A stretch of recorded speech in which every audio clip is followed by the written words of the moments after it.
we better make sure we minds our P's and Q's.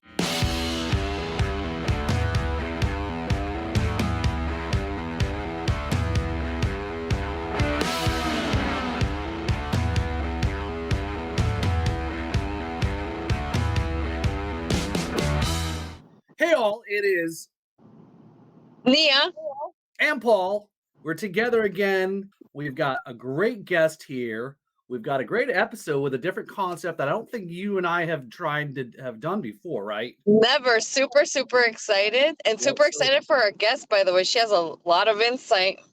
I know this, so we better make sure we minds our P's and Q's because we don't want to get in trouble now, right? So Wait, I thought she was going to represent us if we got in trouble this weekend.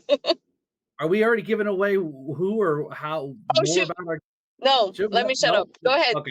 But anyway, so yes, our guest, we met, we haven't quite met yet physically or in person, but our guest is part of the upcoming, as we're taping this, before the Tampa Bay Rum Experience event that's coming up for us. So if you're watching, listening to the podcast on audio, video, it's already happened. So if you missed out, sucks being you, but hopefully we do see you there if you do watch this. But or next year. Next year, that's right. So this is Nia and I are both part of the inaugural Tampa Bay Rum Experience, May 18th in Tampa, with a good friend and rum pal of the Tampa Bay Rum Society, Isabella Rosales. Right, so really cool stuff. She's been putting this event together. She reached out to Nia and I and said, "Hey, I want you to be part of this event. Come be part, interview some people." That's us. We're going to do it tonight. So some of these, our guest is actually going to be at the event as well. And we're going to be on a panel, right? We sure are. So you told me I need to brush up. I need to do a little studying before we actually so I'm a little nervous about that. So, but let's go ahead and we ready to bring our guest in here? I am. Drum roll. All right. So drum roll, please. And here we go. Our guest coming into the podcast is, oops. I'll figure it out eventually. Our guest coming onto the podcast is Jane Graham of Sunshine City Law. How you doing, Jane? Good. How are you guys? Good. So welcome to our shows. So yeah, this is kind of cool. So I don't know, this is weird. Like you and I have a background that's still, and we're looking at Nia and things are moving, passing her by. Life is passing her by. Yeah, sorry guys. I'm heading up to Tampa, so just trying to make sure I'm there on time for all the festivities. But super excited to have you, Jane. We have a really cool and first time ever, so you have to give us a lot of feedback on how you enjoyed this. But we sent you a couple of samples, and it's kind of the same concept as the hot ones. If nobody's familiar, definitely check out their videos. But Jane is more of a wine connoisseur, right? You enjoy wine? I love wine. I love rum, but I can't say I know a lot about rum. Oh, okay. Awesome. So you're gonna learn some stuff. You're gonna learn some stuff then tonight, right? Yeah. Sounds Cool. good. So you'll be prepped for Saturday. So do we want to Nia? Do we want to just jump right in with the first one here? Our version of the hot ones. And so well hold on before we jump right in there, Jane. Right. So obviously Sunshine City Law. You're a lawyer, right? Yeah. Okay. Right. So I think Nia said before we started was what we called it rum Rumtainer. A Rumtainer. A Rumtainer. Yes, we need to have a Rumtainer here. Rumtainer, right? Hashtag. Don't steal that. We've already trademarked it. It's going on a shirt. Yeah, trademark. Yeah, right. And we have a good lawyer here too to make sure we're okay. So yeah, Jane, just a little bit about again a little about who you are. Kind of obviously your law firm, and then we'll start drinking some rum. Cool. Sounds good. So yeah, my name is Jane Graham. I've been practicing law for about 15 years. About 4 years ago, I founded Sunshine City Law. It's dedicated to representing people in front of cities and counties a lot of licensing, land use, some code enforcement when you get yourself in trouble, and it's been a lot of fun. I also do some animal law when people have problems with various things involving their animals. So yeah, I do represent some businesses and restaurants who go to cities for wet zoning, which means that they're trying to open a restaurant or they have a restaurant and they're trying to serve drinks. I had a client who wanted to serve margaritas at her taco place. It's a whole process, and I'm happy to kind of share with you guys what it's like if you're trying to serve liquor or other types of alcohol at your restaurant, just like the process that you have to go through. It's not particularly hard, but there are a couple things that you need to know to just make it easier. And there are a little hiccups that could happen along the way. So I want to let you guys know about that as well. Yeah. Okay. And So hopefully the hiccups aren't from drinking the rum. oh, there you go. Right. Yes. So yeah. So great. That's really interesting Jane, because a lot of the times when I've gone to places that don't serve a full liquor bar, they always comment, especially in South Florida where I am at, they comment on how like either licenses, like full liquor licenses, are sold out, or they cost like $300,000 and people can't access that. Right. Yeah, no, and that's actually something as well where there are different there are different tiers of regulation. So the state liquor license, like that's like the first thing, and that is really hard to get. And they do cost between like 100,000 to sometimes 300,000 if you're trying to buy it on the market. They also have a lottery that you could put your name in. And I was actually recently checking, and it's like, okay, it's like winning the lottery to get these, and then the people who win it, either they use it or then they sell it, and it's a process that probably could use some tweaks to make it more fair. What I really represent people in mostly is when they're in front of a city and they already have the liquor license, but then what it is it's trying to find a location where they can sell it. And so the other of the regulation is like, it's, for example, if you wanted to open a bar like in South Beach or Ybor City, like you're probably not going to have a problem with zoning. But if you want to open a bar like next to like 3 elementary schools and like a Catholic church, you might have a problem. And so this is kind of like going through the different process and having to go in front of a city commission and some of like the architecture, site plans, all that. So yeah, it's and then the other thing that can be bad is let's say that you're like, I'm gonna skip this, I'm gonna open this, and then you find out after the fact, like, yeah, you're actually not allowed to sell liquor here.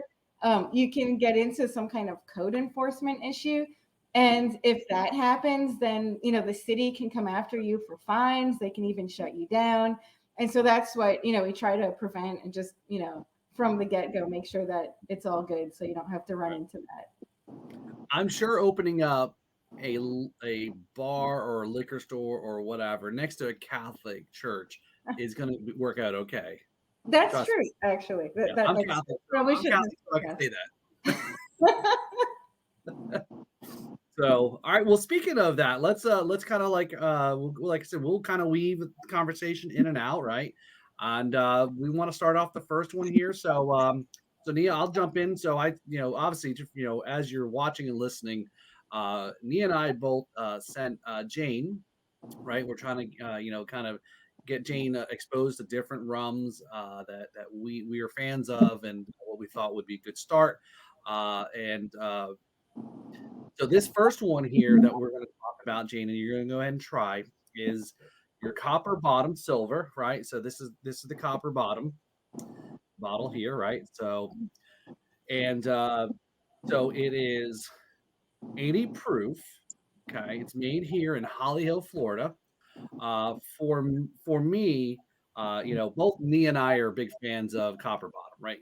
Great family company, great family distillery. They were my first rum guest when I started out the podcast back in 2020.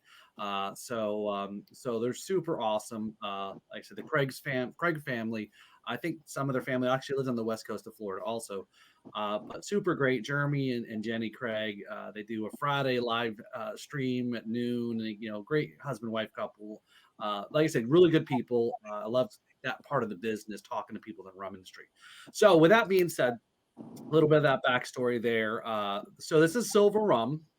And you're going to get some hints of maybe banana. Oh, maybe I should let you go ahead and tell me what you taste. So Nia, since you are more of a rummelier and knowledgeable of tasting stuff, kind of walk Jane through, how to go ahead and try and sample each flavor or offering.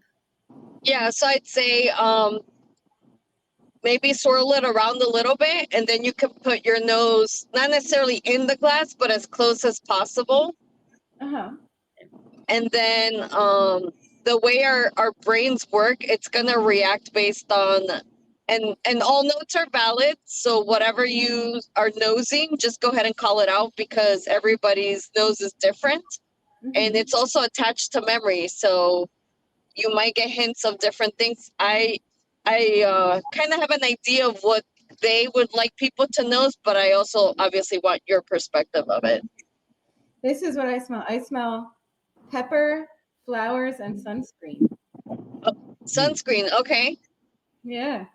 But like coconut, kind of like tropical. Okay. Oh, that's interesting. Okay. Yeah. Which maybe that's the banana that you're talking about. Mm-hmm.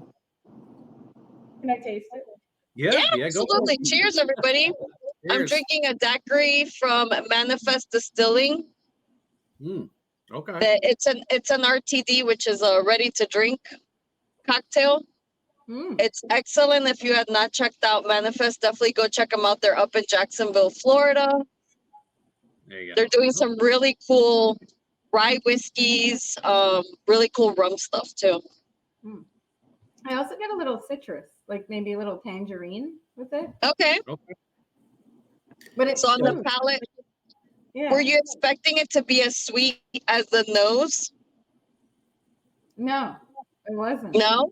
It actually is smoother than when you drink it, than when you smell it. Like when it goes down, it's like, ooh, that's like a smooth. Okay. Yeah, it's good. So the interesting thing is, it's your first sip and taste. You're not going to get it all, right? It's going to be maybe sometimes some rums might be higher proof, which can be like you're going to get a little bit of the heat, but it's then your second sip, because now your palate, your mouth is warm, kind of accustomed to the bit. It's sip that's going to be okay. Now I'm going to really get a feel for what this tastes like, what it smells like. So when you're ready for your second sip, go ahead. I love that. And I love that she cleansed her palate. She's already a pro. Oh yeah. She's a professional, yes. Yeah. Different? It's a little different. I almost got like a little anise, or okay. I don't know. Maybe herbal? Kind of. I'm not sure what it is, but it's good. Okay. All right. Little banana? I don't know. So this is a great alternative to a Bacardi that you'll see everywhere. Again, it supports Florida, which I know all of us are all about, is supporting Florida. Isabella there, she's obviously a big Florida supporter of Florida rums. Again, it's some of the little guys, we'll call them the craft distilleries. They need the word out there to say there's people making good stuff. It's just hard to crack into the marketing machine of some of the larger companies that are out there. So very cool. So what notes do they describe it as? Did I get it totally wrong? No. And that's the thing. That's why I tell people, it's like nosing and tasting seems very intimidating, but don't come with that approach. I tell people that everybody's perspective is different. The only reason I think distillers or companies put notes out there is a little bit to guide and train your nose and your palate into what you're experiencing, because at the beginning you don't know what's what. You know what I mean? You're only relaying by memory. But on their website they say notes of like vanilla, butterscotch. They did mention like peppery notes, so that was very interesting that you did nail that. We got the pepper. Wow. Yeah. Cool. So this is basically a rum that you would typically not drink neat, but it's a good entryway to where we're going to progress. And it's always good for people to know of really good smooth rums because you can do so many things with a really good white rum. You can even make your own coconut rum. Like if you so happen to find real coconut and just put it in there and you create your own, like little things like that. Or you can make mojitos, and it's a great rum that you can make into cocktails. So based on Copper Bottom's website, they really like this rum for cocktails. But as you can tell, you just sipped it neat. It's a tremendous, very easy drinking rum, which is great. Yeah, it's good. So I think, Jane, as we progress through these with you, you know, as you're hearing, there's a little bit different way to do the tasting, right? You're not going to get the first, you know, thing right out of the gate with the first sip. It's the second one, or there's also just by adding a little bit of water or even a cube will change the complexity of it as well too. So if you got some nice. Jane does have ice, so you can definitely add ice, and you'll see even like from the nose, it'll change a little bit. The palate will change a little bit as well because it'll dilute.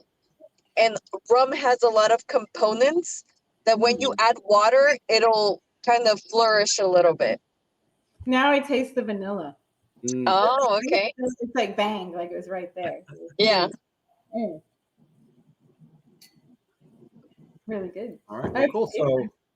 So I guess like we'll bounce around here between tastings and so forth. And yeah, so going back to you're talking about there about the, you know, businesses kind of as most people that get into, they think it's cool owning a restaurant, a bar, etc. And then, like you said, it's an easy process, but there's a lot to it. But it's also very involved with the laws because of liquor in general, right? And the rules and a lot more, you know, of any type of business, obviously serving alcohol. And so is typically what's a liquor license cost typically? Because you mentioned like 100,000, or maybe Nia, you mentioned $100,000, but 300 is what I've heard. Okay, so maybe it's depending on where you're at, right? And maybe location, as you mentioned, Jane, it's location. But is it so high liquor licenses? Because I mean, it's not like there's an insurance aspect of it or one. It's just a fee to a license. I mean, I guess I'm trying to understand why are liquor licenses so high is the question. That's a great question. I think that it's because they're so sought after and they try to make it hard. They, you know, it's kind of like becoming a lawyer. They try to make it really hard to get in. In the same way, it's hard to have a bar. It's, you know, the bar and the bar. Basically, it's hard to do it because you know they want to cap the people, and you know I think it's just they do have it tightly regulated. I mean, I think, you know, when these types of cases come in front of a city, for example, for like a wet zoning approval, you know, issues of like public safety and noise and, you know, impacts to the neighborhood always come up. And so, you know, it's the type of thing where, you know, having a liquor license is a responsibility, and trying to have it in a spot that's, you know, actually compatible and, you know, works with the general neighborhood. And that's where a lot of these issues can really come up too. Interesting. And speaking of liability, I know this because I went to bartending school for funsies, and I did until I went. But this is what scares me sometimes, that bartenders could technically, like, if you overserve Patreon, you could be sued by them because you're responsible how much liquor you serve them.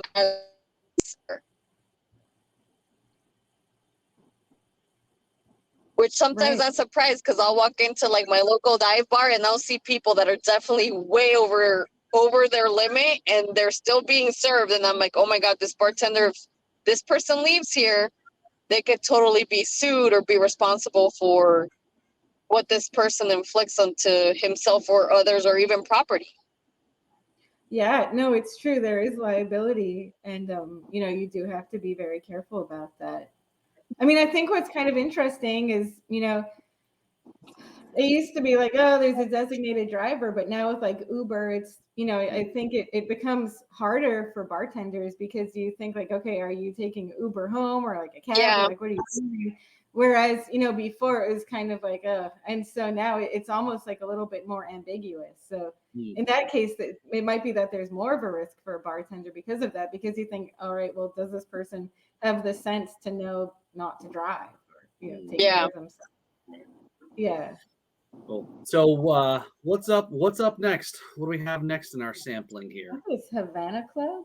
Okay. The next one, it's Havana Club. Okay. So that's your sample, Paul. You can talk to her about it. That's so good. All right. So did you cleanse yet your palate? Oh, let me cleanse it again.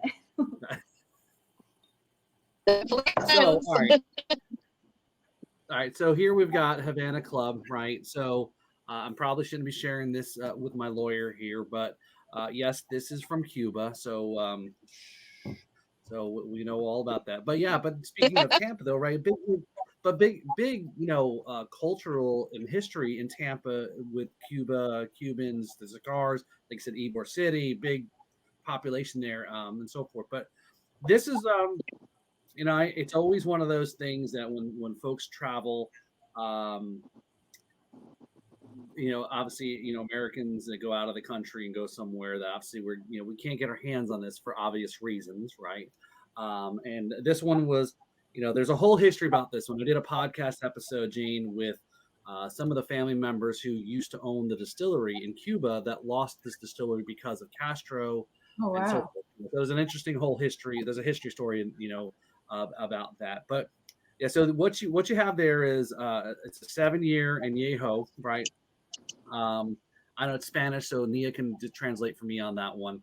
It's aged 7 years, basically. It's a 7-year aged rum.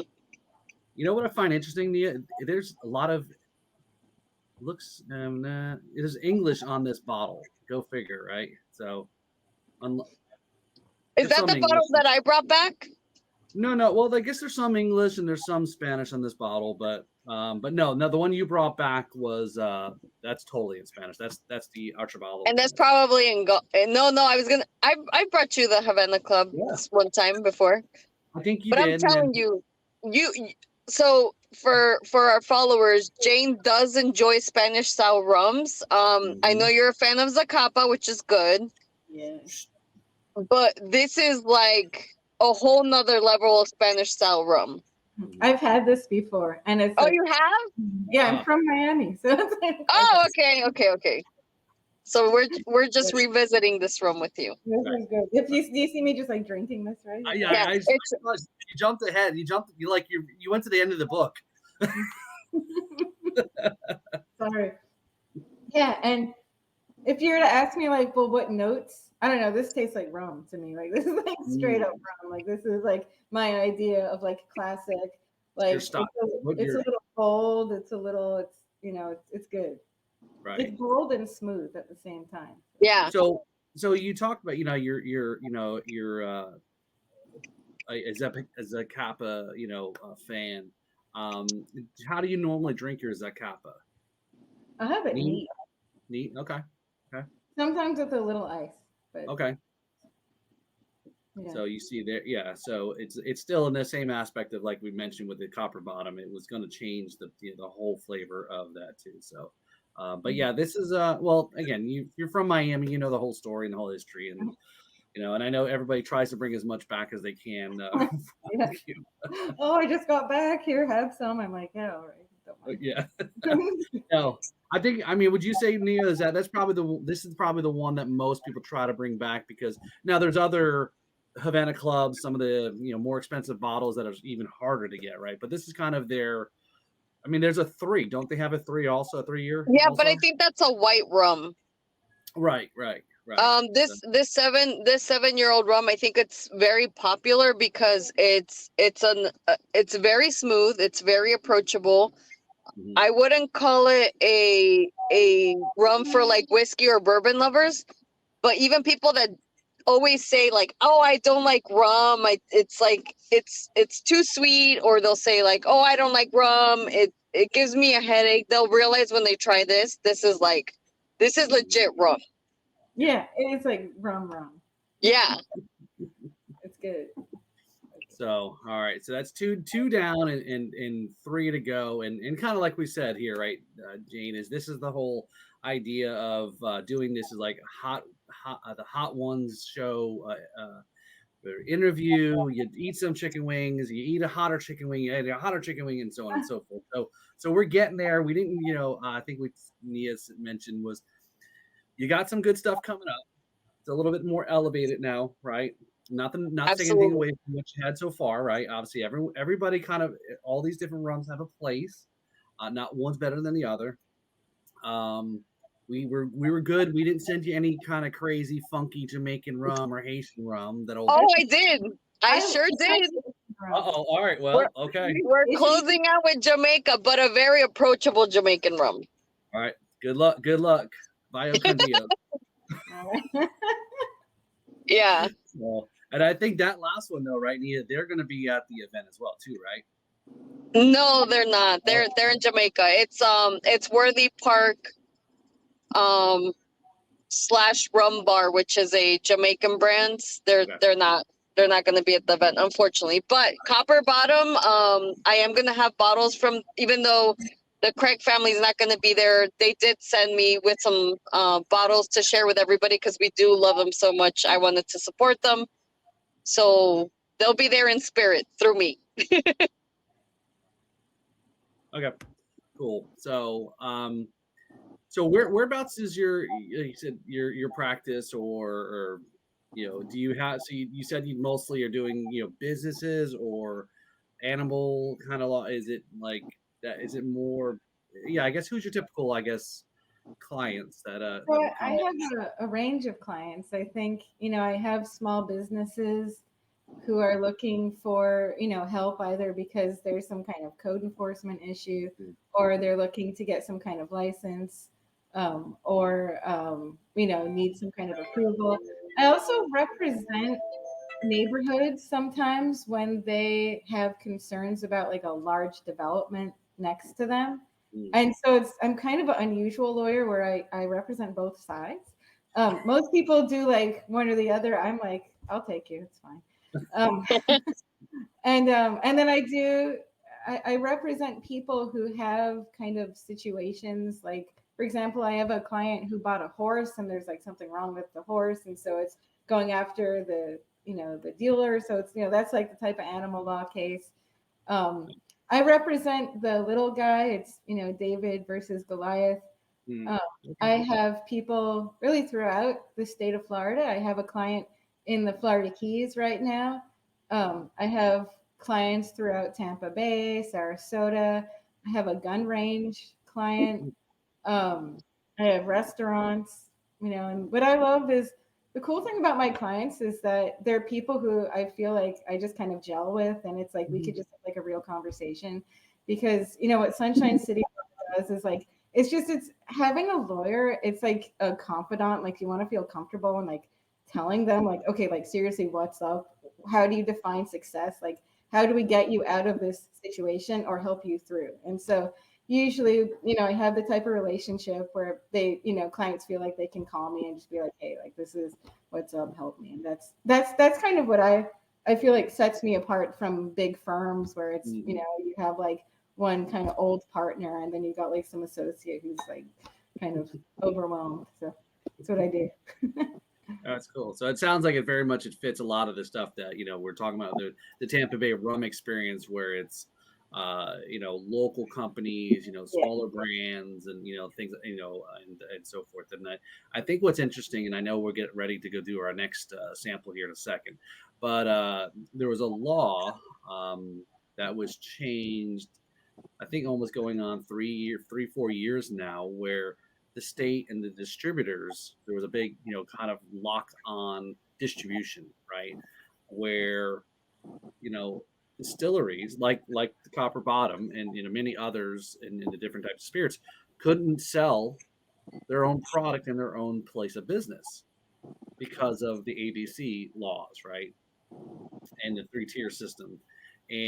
But that changed a few years ago where the state passed a law and said, hey, wait a minute, this doesn't make sense. You make a product, you can't even sell your own product, your own property where it's produced, because you got to send it here to get distributed and to ultimately come back. And there was a very similar story. Was I went up to Georgia to do an interview with a rum distillery called Richland in Richland, Georgia. Right, they make rum in Georgia, and amongst many other places too, which we're not going to get into at the moment. But they said the same thing. Like their local state reps came down to visit, and they're like, "Hey, look, we can't sell our product here in Richland. There's a liquor store literally across the street that sells our spirits. It leaves our distillery, goes to Atlanta, and then ultimately comes back into the town to go into that store." And they're like, how does that make sense? And then the Congress, state reps were like, yeah, that doesn't make sense, right? So it's great to see that, it's an industry. It's very, as you know, a very kind of crazy industry, a lot of history with it. Nia was telling me about the book, she picked up about South Florida and rum and distilling, and there's a whole, it all goes all the way back to the Prohibition and even further back. Yeah. Sure it does. Interesting. So I do. There's an interesting history of that too. I mean, they're really well known.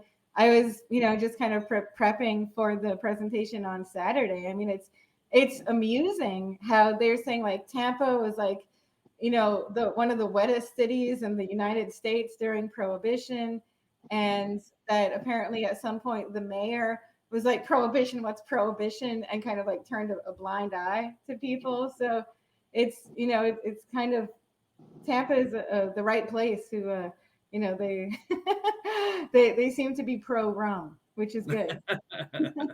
Well, that's right. You got the Gasparilla Festival every year, right? That's talking about celebration of rum, right? So right. No, definitely. The other thing I would say, kind of going back to what you're talking about, which I think is interesting, is, it goes to like business owners' rights and private property rights. And it's really good that the legislature kind of took a step back and be like, listen, like, if you're a business owner, you need to be able to sell your own product. And so this is a good example where it's like, that's a step in the right direction.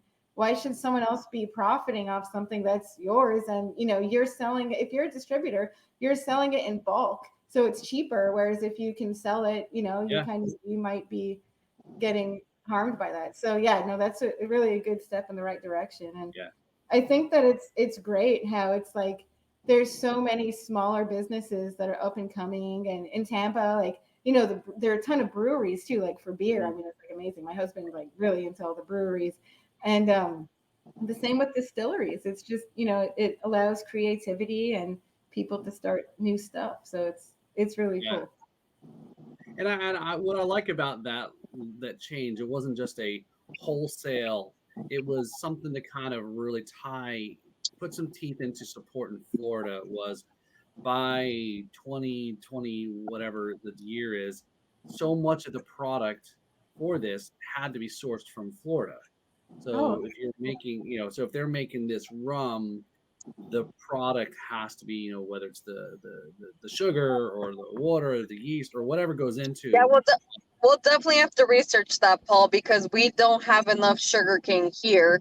A lot of even local distilleries, they import, or not necessarily import, but they bring sugarcane from Louisiana. So it'll be interesting to see if they do pass that law. Yeah. Because it's going to be tough. Yeah, well, I think that was part of it. The law got passed to allow them to start selling. They had a time period that they have to start putting Florida native products into, or it's, so, but I don't know where they're at in that year when they have to have it done by. But to your point, right, a lot of them and so forth. So all right, so is Jane jumping ahead on us there? No, I'm sorry, I'm going back to the Havana Club. It's so good. I get it. But I'll clear my palate. We'll go. All right, here we go. So number 3. So I guess it's your turn, Nia. Yeah, number 3 is going to be copper bottom port cask. So this one is aged 2 years in a once used Kentucky bourbon barrel, and it is finished 6 months in an Italian port cask. I can taste the bourbon. Okay. It's like very rustic tasting. It's good. Anything else that you can detect on the nose? Especially with you being a wine drinker, I would think the port would also come through a little bit on the nose or on the palate. And Paul's showing you the bottle, what it looks like. So, I know it's hard to see there, the glare. Oh but... yeah, you know, I do get a little port. I wonder if ice would kind of make it come out. Yeah, more. try it, definitely. So again, so Nia, so this one here, looking at the bottle, it says 86 proof. So we're going a little bit hotter on the proof. Yeah, that's right. You know what? With the ice, you can taste it. Okay. It comes out. It's like the bourbon kind of hits you first. Yeah. And then you get the higher note of the port. It's like a higher layer of it. It's good. Okay. Oh. Could you tell the difference in the heat? Like, did it heat up your, like the back of your mouth or your throat or your chest a little bit? It did? Yeah. Okay. Nia, what do you call those? You have a word for The them. chesticles. You're warming up your chesticles. I can see it. Yeah, no, it's good. It's actually it's warming up my mouth too. Okay. That works too. Mm-hmm. Cool. Cool. Now remember, you told me you got something going on tomorrow, Jane. So remember, we got to pace ourselves here. So. I do. Yeah, hopefully you have a lot of water. I do. Yeah. So good. So with those two, right? So that between the silver and obviously the port, right? Now Copper Bottom does have a couple different. That's the cool thing about being a craft distiller. You can kind of like craft beer, as you mentioned. You can try a couple different things. Do some beer barrel. They've got some beer barrel rum. They've got a bottle and bond. So they're doing different things and trying. But that's all based. Very similar starting point. That port is based off of their base rum, and so you can see how they start. They have a base product, like most companies have a base product, and then but it's also, here's the irony though, even though that might be the base product, silver rum or what light rum or what other words they use, right, Nia, for the clear rum, right, crystal, it's the hardest section of rum to compete in is actually in this silver crystal area. Well, because of Bacardi. Oh. Yeah. Because of Bacardi and the cover over, so yeah. Yeah. So is that a keeper, Jane? That's a keeper. This is, I like whiskey as well, and it's kind of it's like a hybrid. I like it. It's kind of giving me two things I like at the same time. So. Would you ever think that this would be a Floridian rum? No. Right? I'm getting like Kentucky. I'm getting like bourbon from this. This is good. Yeah. Now that's what I tell people. Like, rum in Florida is so underrated. We have such tremendous distilleries, and Copper Bottom prides themselves on I'm not poo-pooing on additives, but they disclose that they don't have any sugars, colorings, or any additives on their bottles, which I absolutely love the transparency. And speaking of transparency, is there any way you can talk to us about, like, because I've heard it's really hard to get labels approved through the TTB. I think we had a quick convo on this by text message. Are you familiar with that? Actually, that's outside my practice area. Okay. Just curious. Because I hear a lot of people have to, like, any changes on the labeling, they have to resubmit it. I was just curious to see how I have the had requirements. Clients, yeah, I have had clients who, not in this particular thing for alcohol, but for like organic labeling, that can be extremely strict, and it's it's like tiny little things. So it doesn't surprise me if it's like that at all. Right. Yeah. That's interesting. Nia, I have an idea how to get around this here. So I'm probably going to, disclosure here is, so you have a basic label, and then everything else on the label is printed with invisible ink.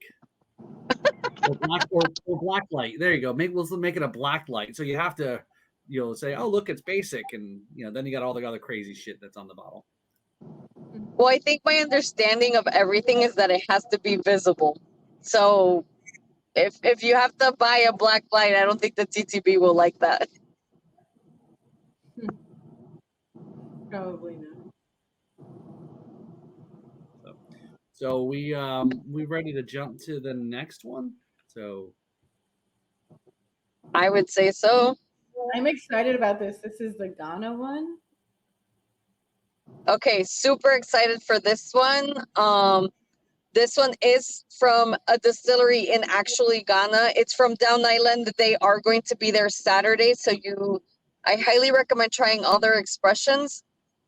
This one specifically is aged in ex-bourbon as well, but I think it's like a 7-year-old rum, if I'm not mistaken. Let me see if I can hop. That one is strong. Oh, can you still hear me and see me potentially? But you got your Oh, pause, perfect. but we can hear you. We can hear you. So, Okay, so this was distilled in 2020, bottled in 2024. They used a pot still. The cask type is ex-bourbon, and this was made from pure sugarcane juice, which is very different from the rest of the rums that you've had. The rest were molasses-based rums, and it's 62%.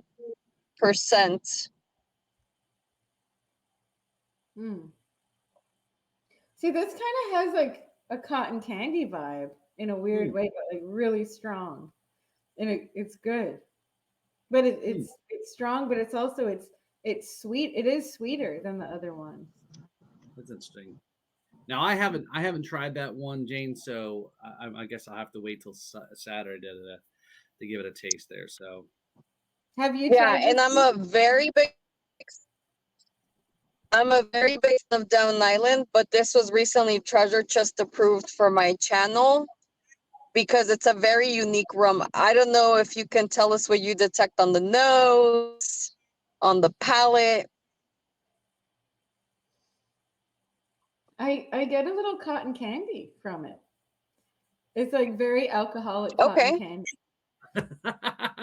which is very good. That's a compliment coming from me. there you go. Yeah. So you're gonna have to let Mike know that on Saturday. It's alcoholic cotton candy. Oh, I'm It's trying like to an look it up. adult cotton candy. Yeah. It also is maybe a little like botanical, I guess. I don't know if that's the right word. Botanical? Yeah, for sure. Yeah, it's like I can taste almost like a palm leaf or something, or maybe banana leaf. Like there's like a leaf in Okay. it. Yeah. Okay. That makes sense. Yeah. No, it's good. But it's a very unique rum, right? So now we're pushing your palate to 62%, so double that. That's the proof. Did you feel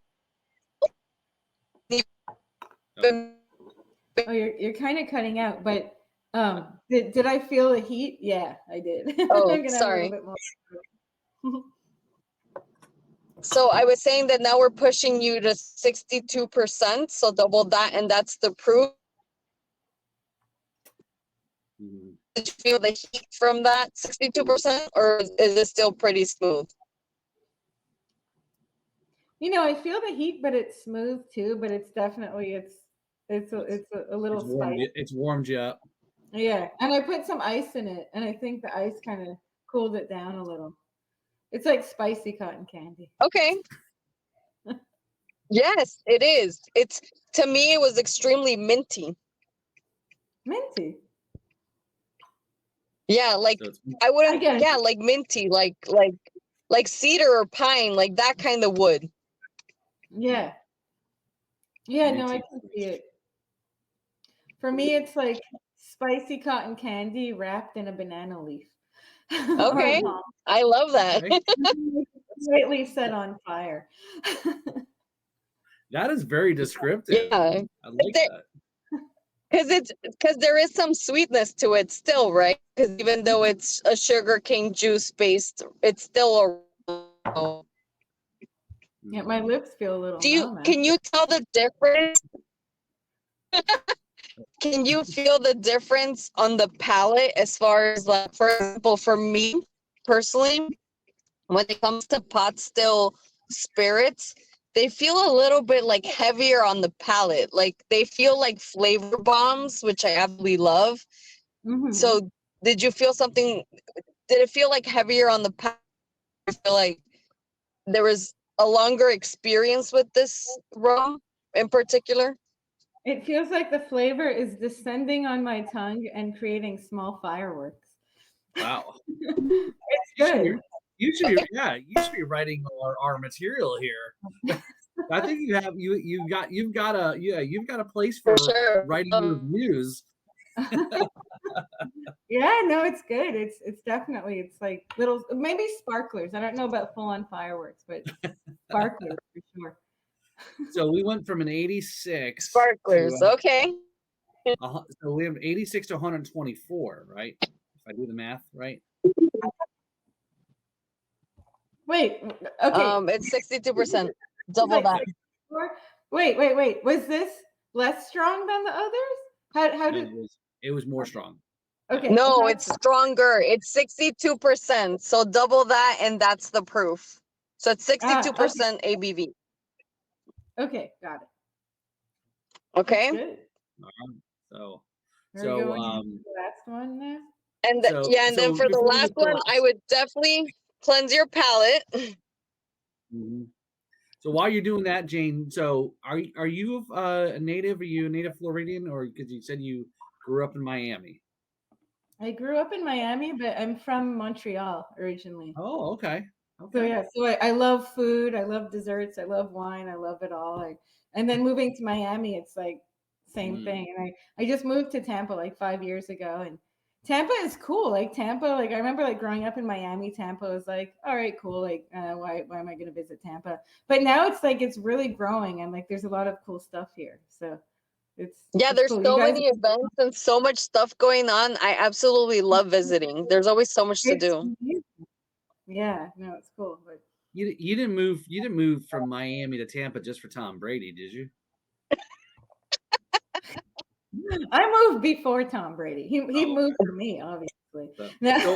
So are you a Dolphin or a Buck? Oh, that's a good question. I'm a Cane. Go Cane. Oh, okay. Tried and true. Double Cane up in here. Okay. But yeah, I'm a long suffering Dolphin. I'm Okay. impressed by the Panthers. The Panthers aren't doing amazing. I know. I mean, Well, I was hoping, and I know I have another hockey team I follow because I'm originally from somewhere else, but I'm now, of course, my team is out, so I'm supporting obviously the Panthers, and I know that first round that they played, I'm like, you know what?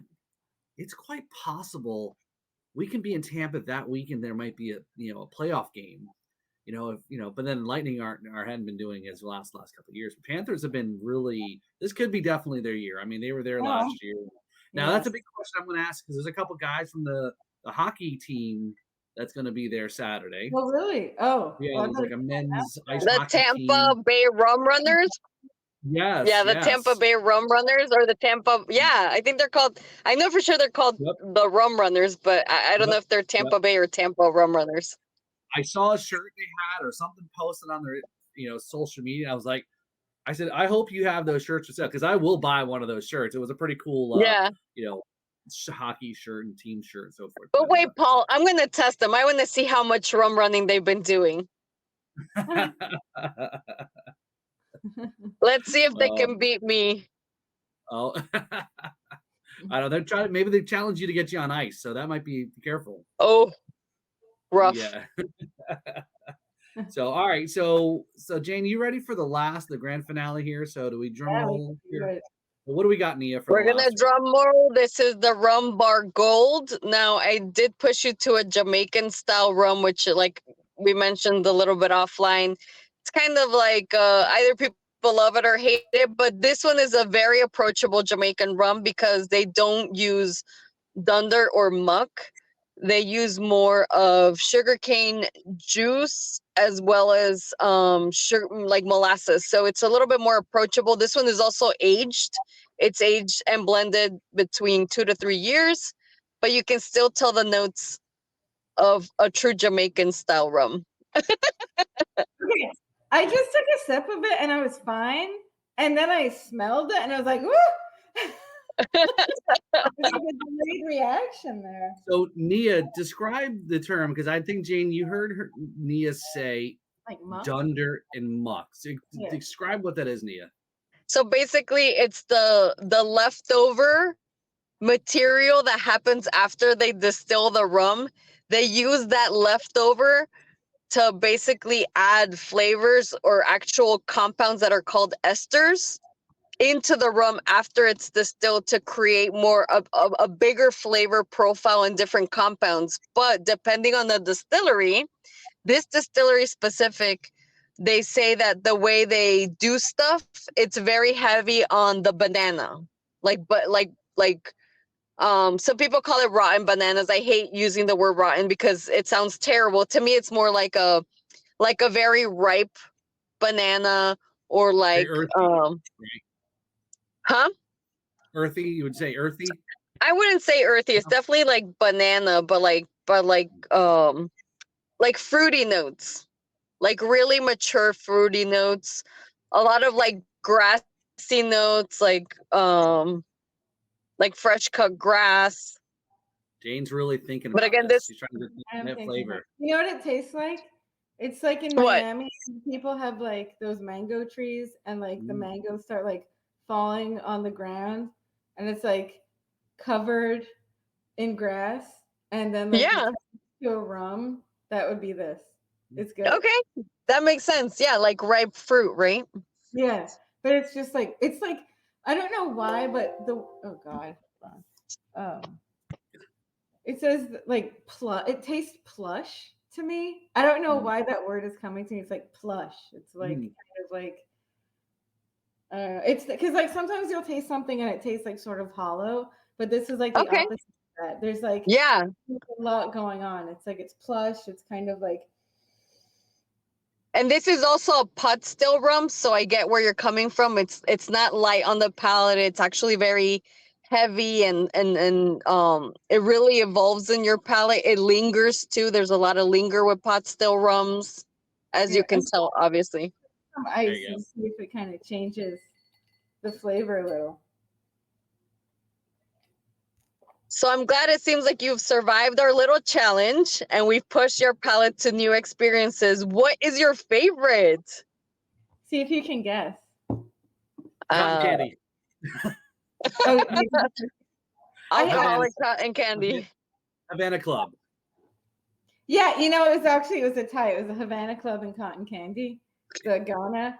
I think I like Ghana because it's so interesting to me. Oh, but like I would totally use this copper bottom silver like to make a mojito, or like make mojitos at home, and like this is good. Like this is better than Bacardi. Like I would if they're there on Saturday, I'm gonna buy some of this and just like I want this. Well, they're not gonna be there, but you can get them. They have copper bottom all over the place. ABC, Total Wine. Yeah. Cool.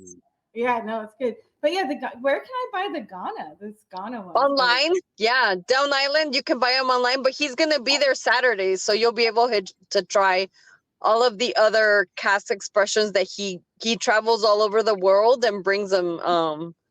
So definitely try his other stuff too. It's really good. That's cool. Yeah, no, it's really it's different. It's something. It's like a different kind of rum I've had. So it's like an taste. I like it. So awesome. as being learning a little bit and getting more exposed to the broader. I mean, again, you're not a stranger to rum, as you mentioned, right?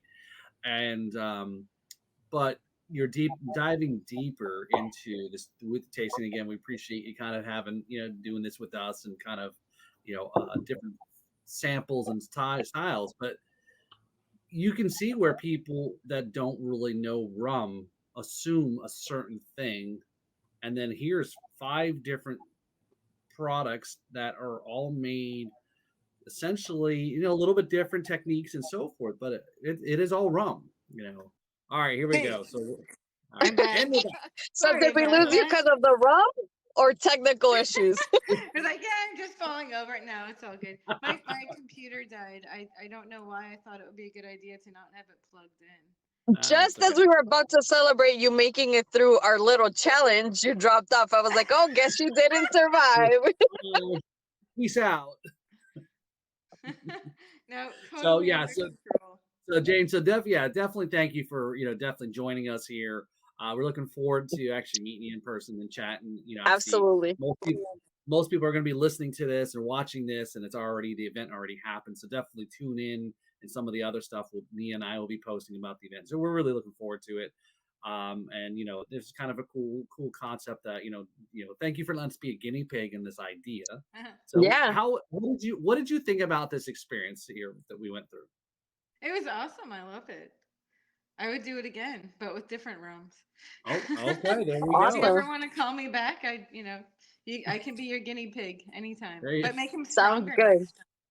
I probably Oh, should have told you she's that. testing us stronger. I Okay. like it. All right. I like you, Okay. Jane. I like you. Yeah, make it Okay. stronger next time. Come on. Okay. Boom. I just brought back some rum agricoles from Martinique, and they're at 72%. Oh my Can try that. God. My favorite rum of all time is on my honeymoon. We went to the Virgin Islands, and we kind of strangely went into a cab with some like rando guy who's like, "Oh, my friend has a distillery. Like, we need to try this rum." I can't even tell you the name of the distillery, but it's called like Horny Rum, and it was really good. It tasted like chocolate smooth rum, but it was like, I don't know what the proof was, but it was strong, and it was good. Oh my So God. yeah, so I love Virgin Islands rum too, like Pussers, or I don't know if I'm even saying it right, but it's Yeah. all good. Yep. Get some. Cool. Actually, a quick shout out if you don't know this. I think probably Nia knows this. So you can actually get these cups, right? The Pussers cups. I have I'll, one. Oh, I should have brought it out. Let me see if I can find it. Nia, I think Jane was sandbagging. I think she's a pro here. I know. She tricked us. She made us think that she didn't. I get it now. She's like, I'm gonna play it safe with these people. Yeah. Yeah. Well, I don't know what you guys are like. You know. The secret is out, Jane. The secret is out. You showed us your Pusser's cup. Yeah. You're kind of hardcore. So. I think because I'm a serial podcaster, I'm thinking it's like, I think we need to do some podcasting something with Jane. We're gonna figure out some type of show to do with legal and law, or I don't know. We'll figure it out. I don't know. I do a couple other shows. I mean, Nia knows I've got two other podcasts on top of the one I do, and it's getting out of control. Actually, I think I have a problem. Actually, that's all right. So, well, all right. as long as it involves rum, I'm in. There you go, boom. So Jane, as we wrap up here, again, thank you again for coming on the show here. What I guess would be you'd want people to check out, you want to give a shout out, a plug, website stuff, call me to represent you, whatever you want to kind of get out there. There you go. Sure. Yeah, well, I say if you're someone who has a distillery and they're having a situation with the city, or even if you're just like, having as a homeowner, having like a situation with the city or a county, and you need legal help, and it's kind of like, I don't even know where to start, give me a call. I'll help talk you through it. You have rights. Sometimes you feel when you're working with the city, there's some cities that are more reasonable than others, but sometimes you feel sandbagged. And so that's where I come in and stand up for your rights. It's very frustrating for people where they feel like, they speak a different language than, different of lawyers or, people in agencies and bureaucracy. And I try to make it real and be like, okay, this is what's happening and this is how we do it. So happy to help. Cool. Very cool. Very cool. Yeah. So, all So right. call Jane and get on the Rumtainer ASAP. Rumtainer. I love it. All right. Hasta luego. All right. Oh, there you go. All right. Good night. Good night, everybody. Thank you, Cheers. Jane.